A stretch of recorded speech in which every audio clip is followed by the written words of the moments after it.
Olá! Dois amigos se encontram numa rua de Moscou. Um pergunta ao outro: você vai votar em Putin ou em Putin? E a resposta: não gosto de nenhum dos dois. Prefiro votar em Putin. A piada reflete a realidade da atual situação política da Rússia. Como um czar todo-poderoso, o ex-agente da KGB, a extinta polícia política, Vladimir Putin é quem dá as cartas no país que tem a 11ª economia do mundo. O ex-presidente, hoje primeiro-ministro, vai concorrer novamente à presidência em março do ano que vem. 20 anos após a queda do comunismo, a principal tarefa do homem forte da Rússia é atender a uma juventude ávida pelo consumo, administrar a onda nacionalista de grupos descontentes com as reformas e combater a corrupção. O passado, o presente e o futuro da Rússia é o tema de hoje do Matéria de Capa. Fique com a gente.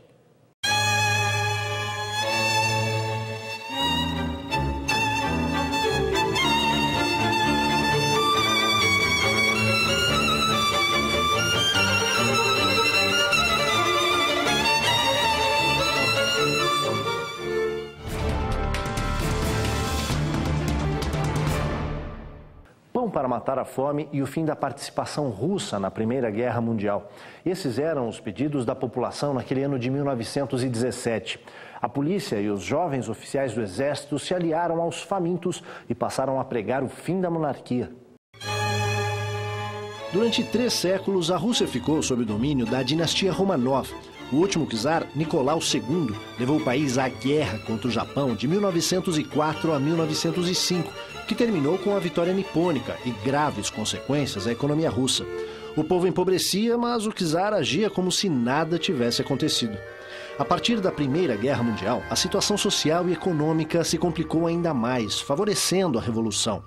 2 grupos se destacaram no embate, que resultou na queda dos Romanov. O Partido Bolchevique, que em russo significa demais ou maioria, inspirava-se nas ideias do filósofo alemão Karl Marx, que pregava a união dos operários do mundo para criar uma nova sociedade, sem Estado, sem classes, com base na propriedade coletiva dos meios de produção.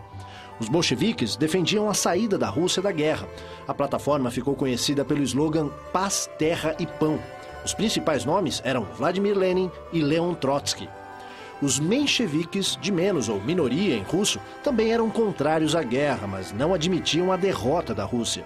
O líder era Alexander Kerensky, advogado e integrante da Duma, o equivalente à Câmara dos Deputados no Brasil. Ele assumiu posições de destaque no enfraquecido Império Russo. Obrigou Lenin e Trotsky a fugirem do país, mas os bolcheviques se reorganizaram e voltaram para a derradeira batalha e a tomada do poder. Foi a vez de Kerensky buscar refúgio no exterior. Ele morreria em 1970 em Nova York. Os bolcheviques adotaram um sistema de partido único, o comunista, e criaram o Exército Vermelho, uma força com 1,5 milhão de homens entre militares, trabalhadores e camponeses. No comando das ações militares ficou o intelectual marxista nascido na Ucrânia, Leon Trotsky. No ano seguinte, 1918, Nicolau II e a família foram fuzilados pelos bolcheviques. Para tentar entender o que se passa naquele país, ouvimos o escritor e jornalista Noênio Spínola, que morou lá e foi correspondente em Moscou a partir de 1979. Existem 2 Rússias. Uma, a antiga União Soviética, da qual a Rússia era o centro do poder, e a Rússia em si. Quando a União Soviética desmorona, sobra a Rússia. Então, a Rússia, nos tempos da União Soviética, era muito mais um poderio militar do que um poderio econômico. Eu, quando cheguei lá, a minha filha tinha 1 ano de idade e não tinha fraldas. Não tinha fraldas, não se encontrava fraldas para comprar. A carne era escassa. Tinha leite, tinha pão, tinha metrô muito barato, as necessidades básicas. Mas aquele império que nós vimos no Ocidente, com uma força tremenda, tinha uma base econômica muito fraca. Com o fim do regime do czar, todos os que assumiram o comando da então União Soviética tentaram se perpetuar no poder. Para ter uma ideia, de 1917 até 1982 foram apenas 4 governantes. Ironicamente, quem ficou menos tempo foi justamente o pai da Revolução, Lenin. Foram necessários 3 anos de guerra civil até que os bolcheviques consolidassem o poder. Vladimir Lenin, um advogado natural de São Petersburgo, determinou o confisco de terras que passou às mãos dos comitês camponeses e mandou os operários assumirem o controle das fábricas. Também pregou o ateísmo por considerar a religião o ópio do povo, como ensinava Marx. Com a economia descendo ladeira abaixo, Lenin recuou e permitiu a criação de pequenas empresas privadas. Com ele teve início a União Soviética, que ao longo do tempo chegou a reunir 15 repúblicas. Sozinha, a Rússia equivale ao dobro do território brasileiro, vai da Europa ao norte da Ásia. Nos tempos da União Soviética foi além. Na fronteira com a União Europeia, tinha as repúblicas da Ucrânia, Moldova e Bielorrússia. No Báltico, Estônia, Letônia e Lituânia. No Cáucaso, Geórgia, Armênia e Azerbaijão. E na Ásia Central, Turcomenistão, Uzbequistão, Cazaquistão, Tadjiquistão e Quirguistão. A morte de Lenin em 1924 desencadeia uma luta pelo poder entre Joseph Stalin e Leon Trotsky. Stalin saiu vitorioso do Congresso do Partido Comunista e deu início a um governo de terror, com massacre de camponeses e oposicionistas. Comandou os expurgos no Partido Comunista, o que obrigou Leon Trotsky a se exilar no México, onde morreria em um atentado em 1940, planejado pela Polícia Secreta Soviética. Stalin governou por mais de 30 anos. Seu sucessor foi Nikita Khrushchev, que iniciou uma série de reformas liberais com o objetivo de reduzir a burocracia. A centralização do Estado foi combatida com a criação de conselhos regionais. Ele incentivou o aumento da produtividade no campo e nas indústrias e deu prioridade à corrida espacial, com o envio do primeiro cosmonauta ao espaço, Yuri Gagarin. Khrushchev denunciou os crimes de Stalin no 20º Congresso do Partido Comunista em 1956. Mandou construir o Muro de Berlim, dividindo a cidade para impedir fugas de alemães rumo ao capitalismo. E tentou instalar mísseis nucleares em Cuba, mas recuou diante da reação dos Estados Unidos. O sucessor de Khrushchev entrou para a história por ter enviado tanques para esmagar a Primavera de Praga. Leonid Brezhnev levou a ferro e fogo a doutrina de intervir em países para garantir a manutenção do comunismo. No auge da Guerra Fria, ele foi o primeiro líder soviético a receber a visita de um mandatário americano, no caso, o presidente Richard Nixon, que foi ao Kremlin para assinar um tratado de não proliferação nuclear e de convivência pacífica. Brezhnev morreu em 1982. O historiador e professor da Universidade Federal de São Carlos, Marco Antônio Villa, explica por que, no exterior, a imagem da União Soviética era positiva, apesar das atrocidades cometidas por Stalin, um dos maiores genocidas da história. Se você for pegar os viajantes que foram para lá, durante o stalinismo, os brasileiros sempre relatos positivos. Os relatos negativos que aparecem são de intelectuais de esquerda na Europa, que começam a dizer, pera um pouco, não é assim como fala. Os intelectuais foram uma espécie de elementos que repercutiram para todo mundo uma União Soviética que nunca existiu. O Prestes é um deles. O Prestes nunca foi intelectual, claro, mas foi um deles. Passou 3 anos lá, de 31 a 34, e sempre fazia largos elogios. Isso ainda no período que o Stalin estava vivo, né? Depois ele volta, mas já no regime militar brasileiro, que ele volta para lá. Tijolo por tijolo, a União Soviética foi desconstruída. A façanha coube a um político com uma marca de nascença na testa. Mikhail Gorbachev resumiu em 2 palavras a Revolução Russa dos anos 90, que tirou de cena o regime socialista: glasnost e perestroika. Milhares de pessoas comemoraram o fim da divisão da Alemanha. A queda do Muro de Berlim marcou a unificação do país naquele verão de 1989. Ultrapassar essa barreira foi um processo iniciado 4 anos antes, com a ascensão de Mikhail Gorbachev, engenheiro agrônomo nascido em Stavropol, no sudoeste da Rússia. Gorbachev herdou um país que por décadas fracassou no controle da economia. A corrida armamentista dos anos da Guerra Fria tirou investimentos das áreas sociais. Além disso, o país vinha de 10 anos de combates após a invasão do Afeganistão. O gigante isolado era obrigado a comercializar com os vizinhos socialistas, tão decadentes quanto ele. Para piorar, em seu primeiro aniversário no poder, testemunhou a explosão do reator 4 da usina de Chernobyl, acidente que espalhou mais radiação do que as bombas de Hiroshima e Nagasaki juntas. Não se tem um número exato de vítimas, inclusive em países vizinhos, fala-se em milhares. Diante desse quadro sombrio, Gorbachev tinha pressa, queria implementar mudanças para tirar o país do atraso institucionalizado. Primeiro, ele anunciou a glasnost, ou transparência, um processo de abertura política que levou à liberdade de expressão. Depois veio a perestroika, ou reestruturação. Nesse caso, buscava a abertura econômica. Na esteira vieram tratados para o desarmamento e o fim da doutrina Brezhnev de intervenção em outros países comunistas. Gorbachev deu a deixa que faltava ao declarar que cada país deveria seguir o seu destino. A Alemanha Oriental foi a primeira a se retirar, permitindo a queda do Muro de Berlim e a reunificação do país, que hoje é a maior economia da Europa.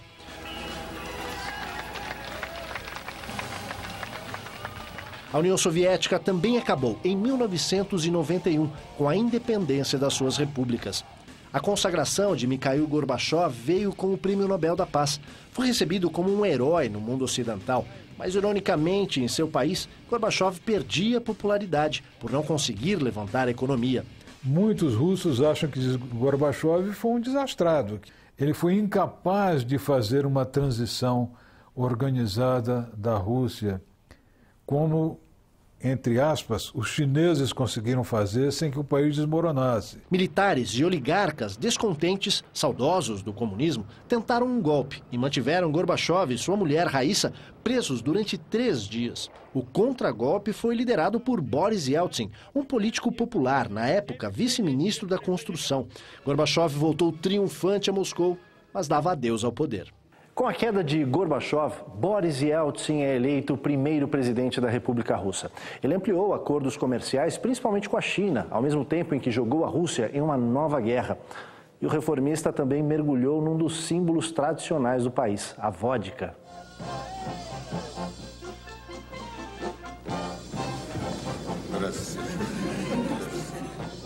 Inserida no contexto internacional como um país democrático, pluripartidário e liberal, a Rússia mostrava sua face, agora sem censura, nos meios de comunicação.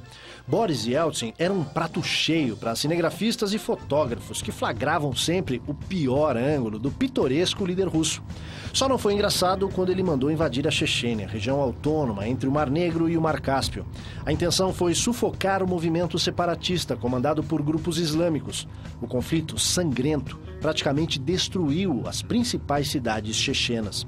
No campo econômico, estabeleceu uma economia de mercado, liberou preços e privatizou as empresas públicas e terras. Medidas insuficientes para evitar o crescimento das desigualdades sociais e da miséria.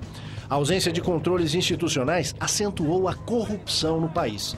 Boris Yeltsin conquistou a reeleição em 1996, menos por seus méritos e mais pela divisão da oposição. Um de seus últimos atos foi dissolver a KGB, a temida polícia política. Doente em consequência do alcoolismo e de problemas cardíacos, Boris Yeltsin renunciou em 1999, deixando como primeiro-ministro justamente um antigo agente da KGB, Vladimir Putin. Vamos ouvir mais uma vez o jornalista Noênio Spínola e o historiador Marco Antônio Villa. O fim daquele regime começa dentro da própria União Soviética, ao contrário do que a literatura imaginou durante 40 anos tal. Ou seja, você vai ter lá dentro da própria União Soviética o esgotamento, surgimento de críticas dentro do partido, de setores mais intelectualizados, etc. E o Gorbachev é produto disso. Ele sobe com 2 bandeiras, a transparência e a reestruturação. Esse corte enorme coloca no poder elites que estruturaram a Rússia tal como ela é hoje. Um pouco privada, com economia particular, um pouco economia de consumo e muito ainda de economia estatal. No próximo bloco, nas eleições de março, Vladimir Putin deve ganhar mais um mandato. Mas a Rússia moderna ganha um líder que costuma bancar o super-homem. A gente volta já.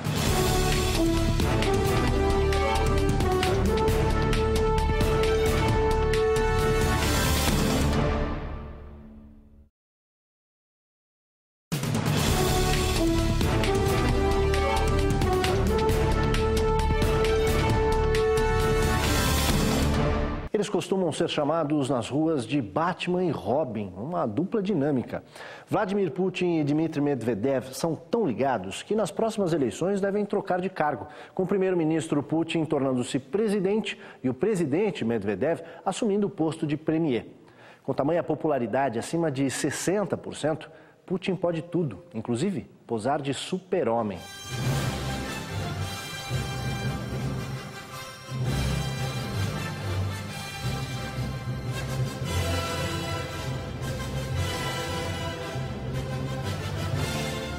O que não falta é agitação para o homem que atuou 15 anos como agente da Polícia Secreta, chegando ao cargo de coronel. Nascido em São Petersburgo e formado em Direito, Vladimir Putin era o chefe da KGB na Alemanha Oriental, quando caiu o Muro de Berlim. De volta, então, à União Soviética, iniciou a carreira política na cidade natal e subiu rapidamente às esferas federais de poder. Tornou-se ministro da Segurança na Federação Russa, no mandato de Boris Yeltsin, e depois primeiro-ministro. Quando Yeltsin se afastou, recebeu o comando do país interinamente. Em 2000, foi eleito presidente, com mais de 60% de aprovação. Na reeleição, em 2004, sua popularidade alcançou 70%. Além de buscar a modernização do país e sua integração à Europa, Putin caiu nas graças do povo, em razão da alta do petróleo, que recuperou a economia. E com mão de ferro esmagou os movimentos separatistas e conseguiu que a justiça colocasse na cadeia o magnata do petróleo e opositor Mikhail Khodorkovsky. Ele não banca o super-homem, só dança conforme a música. O presidente Dmitry Medvedev tem um estilo mais discreto em relação a Putin. Porém, são várias as afinidades com o padrinho político. Também nasceu em São Petersburgo e também é formado em Direito. Quando Putin se mudou para Moscou, a pedido de Yeltsin, Medvedev foi junto. Medvedev é o terceiro presidente russo. Não é afiliado a partido político e se considera um liberal. Passou alguns anos na iniciativa privada como presidente do conselho da Gazprom, a maior petrolífera russa. Seu tino comercial levou o país a fechar acordos dentro da União Europeia, da qual a Rússia não faz parte, e ampliar as parcerias com a China, Estados Unidos, Brasil, Argentina e Colômbia. Um dos grandes projetos russos foi inaugurado este ano, o gasoduto Nord Stream, que garante o fornecimento de gás para a Europa pelos próximos 50 anos. Não por acaso, a obra é da Gazprom. O país tem 140 milhões de habitantes, uma taxa de desemprego de 13% e inflação em torno de 7%. O PIB em 2010 alcançou 1,6 trilhão de dólares, o equivalente a 2,5 trilhões de reais. Só para comparar, o PIB brasileiro no ano passado chegou a 3 trilhões e 700 bilhões de reais.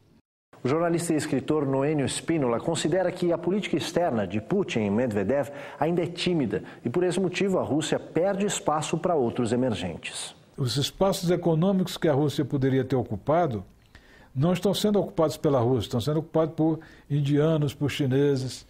Um desses tem um projeto de construir uma grande usina siderúrgica por lá que pode vir a competir com a siderurgia brasileira. Um líder nacionalista russo diz que está na hora dos militares russos voltarem a lavar as botas com a água do Oceano Índico. Em outras palavras, está na hora da Rússia voltar a invadir o Afeganistão e chegar até lá embaixo como ela fez no passado. Eu sei o que é isso porque eu cobri a invasão do Afeganistão. Quando eu estava em Moscou, fui lá ver. E o que a Rússia queria fazer? A Rússia queria caminhar para o sul para abrir uma porta que ela nunca teve na direção do Oceano Índico. As forças políticas da Rússia ainda discutem nomes para enfrentar Vladimir Putin nas eleições presidenciais, marcadas para 4 de março do ano que vem. Os partidos têm até 29 de janeiro para indicar os candidatos. Por unanimidade, o partido Rússia Unida homologou o nome de Vladimir Putin na convenção de 27 de novembro. O presidente Dmitry Medvedev e Putin subiram juntos ao palco para agradecer o apoio dos simpatizantes. O partido Rússia Unida é considerado de centro-direita e tem 1,5 milhão de filiados. Por enquanto, Putin é o único com a candidatura oficializada. Nomes conhecidos de veteranos da política russa também deverão entrar na disputa. O Partido Comunista da Federação Russa tem à frente Gennady Zyuganov, um antigo integrante da Duma, o parlamento russo. É o principal partido de oposição e consegue reunir idosos, saudosistas, ex-militares e jovens, muitos jovens, que nunca viveram nos tempos do comunismo. Zyuganov já concorreu a 2 eleições presidenciais e perdeu. O Partido Liberal Democrata da Rússia é dirigido pelo ultranacionalista Vladimir Zhirinovsky. Nostálgico dos tempos soviéticos, ele não esconde seu ódio por imigrantes, judeus e homossexuais. sem papas na língua, costuma agredir adversários em campanhas políticas. O Partido Democrático Russo, também chamado de Yabloko, foi fundado por Grigory Yavlinsky. É uma legenda de centro que prega uma economia de mercado regulada pelo Estado e a entrada do país na União Europeia. Curiosamente, o partido que vem fazendo muito barulho teve o registro negado pelo Ministério da Justiça. Um partido da liberdade do povo, criado pelo ex-vice-premier Boris Nemtsov, foi punido, segundo os juízes, por ter participado de uma manifestação não autorizada no começo do ano. A marcha pedia liberdade de expressão e reunião. O ex-vice-premier lamenta as restrições políticas e diz que uma eleição sem oposição não é eleição, é só uma fraude. O partido Rússia Unida de Vladimir Putin manteve a maioria no parlamento, mas perdeu quase 80 cadeiras em relação ao resultado de 2007. Enfrenta denúncias de fraude até mesmo do ex-presidente da extinta União Soviética, o reformista Mikhail Gorbachev. Está aceso o sinal de alerta para o super-homem. Estavam em disputa as cadeiras na Duma, a Câmara Baixa do Parlamento. Desta vez, o Rússia Unida alcançou 49,5% dos votos, o que lhe dará 238 cadeiras, de um total de 450. A legenda perdeu 77 representantes em relação à votação anterior. O Partido Comunista da Federação Russa ficou com quase 20% dos votos. O número de deputados subiu de 57 para 92. Rússia Justa também teve bom desempenho. Com o apoio de 13% do eleitorado, chegou a 64 deputados, quase o dobro do que tinha.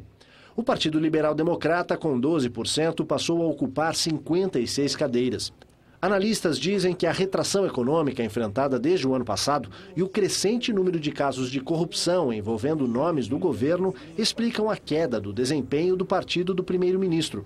A oposição denunciou fraude e acusou o Rússia Unida de abusar do poder econômico. Houve manifestações de protestos e a polícia fez várias prisões nos dias que se seguiram à votação. O reformista e ex-presidente Mikhail Gorbachev disse que, diante das suspeitas de fraude, o governo não pode se omitir. O correto, segundo ele, seria anular a eleição.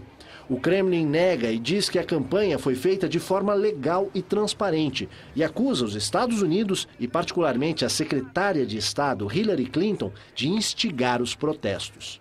Você vai ver daqui a pouco os números da corrupção na Rússia, o crime que se alastra em todos os níveis de poder e o movimento nacionalista que reúne skinheads, racistas e muitos que ainda têm saudades do tempo do comunismo.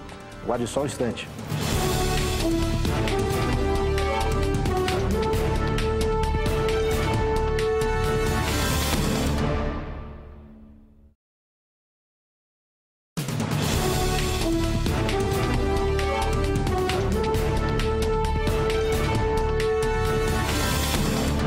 A ONG Transparência Internacional divulgou pesquisa sobre corrupção feita com 3.000 empresários de 30 países. Os russos ficaram nas últimas posições junto a chineses e mexicanos, apontados como os que mais pagam suborno no país de origem e no exterior.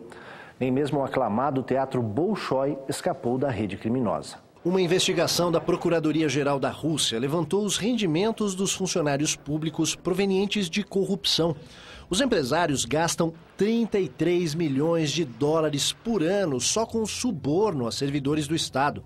Mas a conta vai além. Segundo o Ministério do Desenvolvimento, foram gastos quase 6 bilhões de dólares em 2010 em subornos para facilitar o fechamento de negócios e contratos com a máquina administrativa.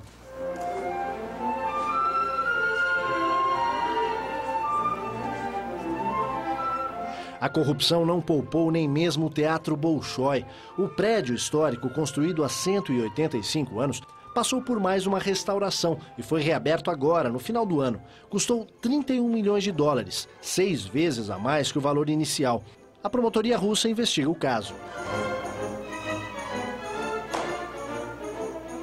Esse cenário também abre caminho para a máfia russa, uma das organizações criminosas mais atuantes do planeta. Relatórios da inteligência estimam que a máfia russa tenha 100 mil integrantes espalhados em 8 mil grupos. Muitos dos chefes são ex-militares e ex-funcionários da extinta KGB. Controlam desde empresas privadas com uma fachada legal ao tráfico de armas, drogas, jogos e mulheres para prostituição. Existe um feriado nacional no qual muita gente na Rússia prefere se trancar em casa. É o 4 de novembro, Dia da Unidade, também chamado de Dia da Reconciliação. Desde a queda da União Soviética, os grupos nacionalistas utilizam a data para extravasar preconceitos contra os estrangeiros. Fora imigrantes e a Rússia para os russos foram os lemas gritados por milhares de integrantes de grupos de extrema-direita reunidos na marcha de 4 de novembro em Moscou. No meio da manifestação, jovens foram convocados a fazer a saudação nazista. Skinheads e paramilitares uniformizados também se uniram nessa demonstração de força. Nos últimos 20 anos, a violência contra imigrantes e minorias étnicas saiu do controle. Muitos foram assassinados dentro de casa. Defensores dos direitos humanos acusam o governo de não dar atenção aos ataques, enquanto pesquisas apontam que 60% dos russos são contrários à presença de estrangeiros. Quando assumiu a presidência pela primeira vez, o próprio Vladimir Putin alimentou a xenofobia ao pregar o nacionalismo na tentativa de unir a Rússia contra os movimentos separatistas. Por serem cristãos ortodoxos, os russos também não toleram outras religiões. As mesquitas recebem principalmente muçulmanos de ex-repúblicas soviéticas na Ásia. Este homem considera as reuniões nas mesquitas uma provocação. A Rússia também vai receber uma Copa do Mundo em 2018, depois da Copa no Brasil. Será um evento para alimentar a corrupção ou para modernizar a Rússia? Vamos esperar para saber a resposta. Nas palavras de Alexander Solzhenitsyn, Prêmio Nobel de Literatura, o mundo muda muito pouco e estamos sempre remoendo as velhas emoções, a falta de controle e a hostilidade recíproca. Palavras duras que mostram o grande desafio que a Rússia tem pela frente: conciliar o passado com o presente e planejar o futuro. Afinal, como dizia Dostoiévski, outro grande nome da literatura russa, não há assunto tão velho que não possa ser dito algo novo sobre ele. O Matéria de Capa fica por aqui, a gente se vê no próximo domingo às 7 da noite. Até lá!